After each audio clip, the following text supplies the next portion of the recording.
আমি যেমন তেমনটাই ভালো। নিখুঁত শুধু রাজকন্যা হয়। কিছুটা ভুল, একটু অগোছালো। জীবন কোনো রূপকথা তো নয়, কথার রূপেই মজেছিলাম আমি। সব মিলিয়েই যে তুমি, সেই আমার। রূপের চেয়ে কথা অনেক দামি। আবির চ্যাটার্জির সেই বিখ্যাত বাংলা ডায়লগ দিয়ে আজকের ব্লগটি শুরু করলাম। সকলকে আমার চ্যানেলে আরও একবার স্বাগত জানাই। নমস্কার বন্ধুরা, সকলে কেমন আছেন? আশা করি ভালো আছেন। নতুন একটা ব্লগে সকলকে স্বাগত জানাই আমার চ্যানেলে। সংসার জীবন মানেই যতই লেখাপড়া তুমি শিখে থাকো না কেন, তোমাকে সকালবেলায় ঘুম থেকে উঠেই সংসারের সমস্ত কাজ করতে হবে। হোক সে বাসি বাসন মাজা, বাসি রান্নাঘর পরিষ্কার করা, বাসি জামা কাপড় ধোয়া, ইত্যাদি ইত্যাদি নানান ধরনের কাজ দিয়ে আজকের দিনটা আমার শুরু করলাম। তো প্রত্যেক দিন তো ভিডিও করা হয়ে ওঠে না, কারণ ভিডিও করে দেওয়ার জন্য কিন্তু আমার কাছে কোনো লোক নেই, আমাকে একাকেই সমস্তটা করতে হয়। তো সকালবেলায় ঘুম থেকে উঠে মিমি সোনা ঘুমিয়ে রয়েছে, এখনও ওর স্কুলের টাইম হয়নি। আমি উঠি প্রত্যেক দিনই 4:30 কিংবা 5টা, অটোমেটিকলি আমার ঘুম কিন্তু ভেঙে যায়। তোমরা যারা সকালে ওঠো তারা এই বিষয়টা জানবে। যারা প্রত্যেক দিন সকালে ওঠো সেই অভ্যাসটা কিন্তু রয়েই যায়। আজ হচ্ছে বৃহস্পতিবার, অনেকে গুরুবারও বলে থাকো। তো বৃহস্পতিবারে কাজের চাপটা আরও অনেকটা বেশি থাকে, আর ভিডিও করা তো হয়ে ওঠে না, তোমাদেরকে বললাম। তবুও আজকের দিনটা করলাম ছোট্ট করে একটা ভিডিও। তো তোমরা সকলে অবশ্যই ভিডিওটা সম্পূর্ণ দেখো। আর এটা হচ্ছে আমার গ্রামের বাড়ি, মানে গ্রামের শ্বশুর বাড়ি। বাড়িটা কিন্তু আমার বড়ই করেছে। তো যাই হোক, শ্বশুরের ভিটে। তো এই যে গাছগাছালিগুলো দেখছো, এরকম কিন্তু প্রত্যেকটা বাড়িতেই ভর্তি গাছগাছালি। তো আমি দুটো আম্রপল্লব তুলে নিলাম। তো আম পাতা বলো অনেকে। তো যখন ফুলওয়ালা ফুল দিয়ে যায় না, তখন আম পাতাগুলো না ঠিক ভালো দেয় না। বেলপাতাগুলো যদি 4-5টা দেয়, তার মধ্যে কিন্তু একটাই ভালো থাকে, বাদবাকি সবই ভেঙড়ো কুচো, ভালো না, ফাটা পাতা ছেঁড়া পাতা থাকে। তো আমি খুব সুন্দর করে দুটো ধুয়ে নিলাম, কারণ আমাদের দুটো ঘট পুজো দিতে হবে বৃহস্পতিবারের। নিজেকে মানিয়ে গুছিয়ে নিতে একটা সংসারে অনেকটা সময় প্রত্যেকের লাগে। কেউ হয়তো পারেই না, কেউ হয়তো সেই মনটা তৈরি করতে করতে অনেকটা বছর, অনেকটা সময় লাগিয়ে ফেলে। কেউ কিন্তু প্রথমে সংসারে এসেই একেবারে পাকা রাঁধুনি কিংবা পাকা সাংসারিক হয়ে ওঠে না, অনেকটা সময় দিতে হয়। তো যাই হোক, দেখো এগুলো হচ্ছে গাছের ফুল, টগর, জবা, বেল ফুল। তো খুব সুন্দর সুন্দর ফুলগুলো ফোটে। আর বৃহস্পতিবারে কিন্তু আমরা বাইরে থেকেও ফুল নিই। আর দেখো আমি কিন্তু সকালবেলায় ঘুম থেকে উঠে অনেক রকমের কাজ করি, ঝাড় দেওয়া, উঠোন বাড়ি। তো সেটার ভিডিও করা হয়নি। তো এখন দুয়ারে জল দেব। আর কটা দানা ছিল কুমড়ো, পাকা কুমড়ো, এত সুন্দর কুমড়ো এনেছিল তোমাদের দাদা। তো পাকা কুমড়োর দানাগুলো আমি একটু শুকিয়ে রেখেছিলাম, তো সেগুলো আমি মাটিতে দিয়ে দিলাম। আর একটু জল ছড়া দিয়ে দেবো। সকালবেলায় না গাছগুলোতে জল দিলে পরে না সারাদিন গাছগুলো টাটকা থাকে। আর না হলে সকালবেলা যদি জল না দেওয়া হয় না, তাহলে কি বলো তো, গাছগুলো সারাদিন ঝিমিয়ে ঝিমিয়ে ঝিমিয়ে ঝিমিয়ে থাকে। ওদের তো খাদ্য বলতে এই জল আর মাটি, এই থেকেই তো ওরা নিজেদেরকে বেঁচে থাকে। কত সুন্দর সুন্দর ফুল দেয় আমাদের, ফল দেয়। তো আমরা একটু জল ওদের দিতে পারবো না বলো? আর গাছ আছে বলেই তো আমরা অক্সিজেন নিতে পারছি, সুস্থ একটা পরিবেশ পাই বলো। আমার গাছগাছালি খুব ভালো লাগে, গাছ লাগাতে, যত্ন করতে। কিন্তু একটা জিনিসই কষ্ট হয়, ভীষণ মশা, ভীষণ মশা। মানে তোমাদেরকে কি বলবো, একটু গাছের যদি যত্ন নিই, একটু ঘাসপালাগুলো মানে পাতাগুলো যদি তুলে পরিষ্কার করার চেষ্টা করি, প্রচণ্ড মশা কামড়ায়। আর আমার মশা কামড়ালে না চারিদিকে অ্যালার্জিতে ফুলে ফুলে যায়। আর দেখো এটা হচ্ছে ভীম জেল, লেবু রয়েছে। আমি যেহেতু তেঁতুল টেতুল সবসময় পাওয়া যায় না, যার জন্য এই লিকুইড ভীম জেল দিয়েও কিন্তু ভালো শর্টকাটে পরিষ্কার হয়। আমি এখানে একটু ঢেলে নেব, ঢেলে নিয়ে সবকটা বাসন মেজে নেব ঠাকুরের। আজকে গুরুবার, মানে অনেকে বলো বৃহস্পতিবার। তো বৃহস্পতিবারে তো ঘট নামাতে হয়। তো এগুলো নামিয়েছি, তো এগুলো সবকটা এখন পরিষ্কার করে নেব সকাল সকাল। এবার কথা হলো আমি কি দিয়ে পরিষ্কার করব। তো কসবাইট তো আলাদা করে শেষ হয়ে গেছে। তো এখন আমি এই নারকেলের ছোবড়াটা দিয়ে, দেখতে পাচ্ছ বন্ধুরা, এই নারকেলের ছোবড়াটা দিয়ে আমি ভীম জেল দিয়ে আমি পরিষ্কার করব হচ্ছে ঠাকুরের বাসন। ঠিক আছে? তো এক হাতে তো করা যাবে না, আমার ভিডিও তো করতে কেউ হেল্প করে দেয় না, আমি একাই করি, যার জন্য মেজে নিই, তারপর তোমাদের সাথে আবার শেয়ার করছি।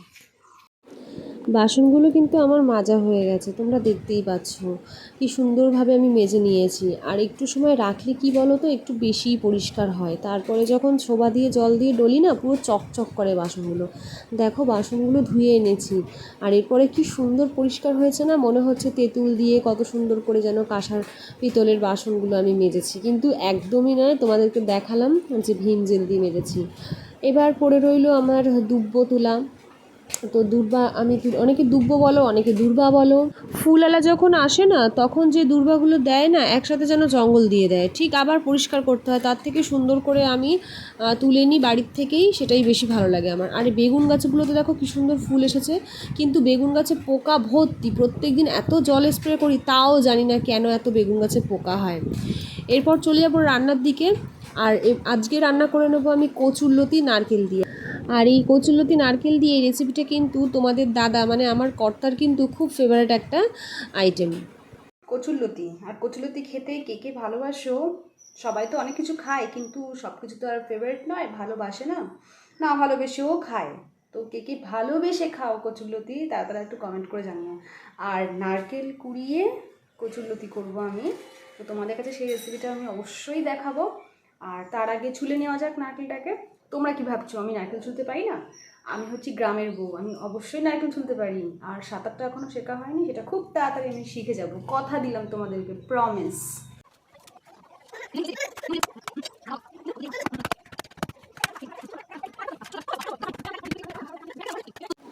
চলো এবার সুন্দর করে নারকেলটা ছুলে নেওয়া যাক। তো আমি তোমাদেরকে দেখাচ্ছি এর জন্যই, কারণ আমার মা দিদি সবাই বলে যে তুই কী করে নারকেল ছাড়াতে পারিস, কারণ ওরা কেউ পারে না জানো তো। আমার দিদার বাড়িতে অনেক নারকেল গাছ ছিল, কিন্তু আমার মা কখনও একটা নারকেলও ছাড়াতে পারে না। কিন্তু আমি কিন্তু এখানে এসে এক দুবার ট্রাই করতে করতে খুব সুন্দর নারকেল ছাড়ানো শিখে গেছি। ওই যে কথা আছে না, চেষ্টা আর ইচ্ছা থাকলেই সব কিছু সম্ভব। তো ঠিক সেরকম আমি জিনিসটা বিষয়টা মানে খুব ভালোবেসে আমি চেষ্টা করেছি শেখার, যার জন্য আমি পেরেছি। অনেকে কি করে যে আমি ছাড়াবো না, মেন্টালিটি নেয় যে আমি পারবো না কিংবা আমি চাই না করতে, তো তারা তো অবশ্যই পারবে না, না? তো কী মত তোমরা, আমার কথার সাথে তোমরা কে কী মত একটু বলে দাও। আমি গুছিয়ে ঠিক কথা বলতে পারি না কিন্তু অতটা। তো যাই হোক, আমার নারকেল ছাড়ানোটা হয়ে গেছে, দেখতেই পাচ্ছ। আর মিমিসোনা কিন্তু সাইডে বসে আছে জানো তো। ও বলছে মাম্মাম আমাকে একটু জল দাও, আমি খাবো, নারকেলের জল দাও, আমি একটু খাবো। আর এই নারকেলটা কিন্তু বেশ মিষ্টি হয় জানো তো, আমাদের গাছের নারকেলগুলো খুব মিষ্টি। এবার যেসব নারকেলগুলো ঝুনো হয়ে যায় বেশি, সেই নারকেলগুলো কিন্তু কোড়ালে পরে কচুলতি কিংবা চিংড়ি দিয়ে মালাইকারি কিন্তু অতটা খেতে ভালো লাগে না। একটু নারকেলটা কিন্তু মানে কম ঝুনো হবে, বেশ থাকবে নরম টাইপের, তখন কিন্তু বেশি ভালো হয়। কিন্তু নারকেলের যে সমস্ত রেসিপিগুলো হয়, প্রত্যেকটা রেসিপি কিন্তু এই সব নারকেলগুলো দিয়ে বেশি ভালো করা যায়। তো আমি কচুলতিগুলোও সুন্দর করে কুটে নেবো এক এক করে করে। আর কচুলতি কুটতে গিয়ে জানো বন্ধুরা, আমার হাতে না পুরো কালো হয়ে গেছিলো। আমি যদি একটু তেল মেখে বসতাম হাতে, সর্ষের তেল একটু নিয়ে, তাহলে কিন্তু এটা হতো না। যাই হোক, দুদিন পরে আবার উঠে গেছে বাসন মাজতে মাজতে। আর আমার নখগুলোও না এখন ঠিক করে সেট করা হয় না, বড় বড় মানে বড়ও হয় না জানো তো, অটোমেটিকলি নখগুলো না বড় হয় না। তো যারা তোমরা ঘরের কাজবাজ করো তারা এই বিষয়গুলো জানবে। তো এখানে আমি কি কি নিয়েছি জানো, চিংড়ি মাছ নিয়েছি, চিংড়ি মাছটা পুরো বেটে নিয়েছি, নারকেলটা কুড়ানোর পরে বেটে নিয়েছি, কাঁচা লঙ্কা বেটে নিয়েছি, তার মধ্যে সর্ষের তেল, নুন, হলুদ এগুলো দিয়েছি, দিয়ে একটু মাখিয়েছি, হালকা চিনি দিয়েছি, লঙ্কার গুঁড়ো দিয়েছি, দিয়ে তারপরে কলা পাতার মধ্যে সুন্দর করে দিয়েছি। এই আইটেমটাকে বলা হয় চিংড়ি পিঠা।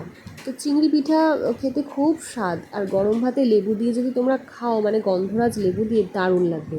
আর একটা রেসিপি আমি করছি, তোমাদেরকে দেখালাম আগেই, যে কচুলতি দিয়ে চিংড়ি মাছ দিয়ে করব। তো কচুলতিগুলো খুব সুন্দর করে ছাড়িয়ে কিন্তু আমি নুন দিয়ে আগে মাখিয়ে রেখেছিলাম, তার মধ্যে দিলাম একটু নারকেল বাটা, একটু সর্ষের তেল, একটু নুন, হলুদ, লঙ্কার গুঁড়ো আর চিংড়ি মাছ, এগুলো দিয়ে সামান্য একটু চিনি দেবো, দিয়ে খুব সুন্দর করে মাখিয়ে প্রায় আধ ঘন্টা মতো রাখবো। তারপরে কিন্তু এদিকে দেখো চিংড়ি পিঠাটা কলা পাতার মধ্যে বসিয়ে দিয়েছি। তো সে তাওয়াগুলো হয় না লোহার, বড় বড় মোটা, সেইগুলোর মধ্যে কিন্তু বসেছি। অল্প পাতলা কিছুতে রাখলে কিন্তু লেগে যাবে। আর এইদিকে হচ্ছে কচুরলতি, দেখতেই পাচ্ছ কচুরলতিটা মেখে ঝুঁকে সুন্দর করে কম আছে, মানে একেবারে কিন্তু গ্যাসের ফ্লেমটা লো ফ্লেমে দেবে। রান্নার কাজ সেরে আমি স্নান করে পুজো দিয়ে নিয়েছি। দেখো বন্ধুরা, এক ঝলক তোমাদের দেখালাম যে বৃহস্পতিবারের পুজোটাও দেওয়া হয়ে গেছে। তারপরে মিমিসোনাকে খাইয়ে ঘুম পাড়িয়ে দিয়েছি, তারপরে ব্লগটা। প্রচণ্ড বৃষ্টি হচ্ছে অনেক দিন পর, এক পশলা বৃষ্টিতে মন প্রাণ কেড়ে নিল। এই গাছগুলো আমার জানলার ধারেই লাগানো।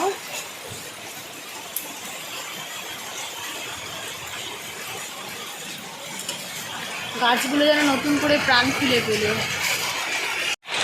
পুজো দিয়ে সমস্ত কাজ সেরে একটু আগে আমি খেলাম, আর খাওয়ার পরেই এখন প্রচণ্ড বৃষ্টি এসে গেছে। তো ব্লগটি আজকের মতো এখানেই শেষ করছি। আর মিমিসোনাকে ঘুম পাড়িয়ে দিয়েছি। নতুন ব্লগ নিয়ে খুব তাড়াতাড়ি তোমাদের কাছে আসবে। আর তোমরা যারা যারা আমার চ্যানেলটিকে এখনও পর্যন্ত সাবস্ক্রাইব করোনি, অবশ্যই সাবস্ক্রাইব করে পাশে থাকো। ধন্যবাদ, টাটা।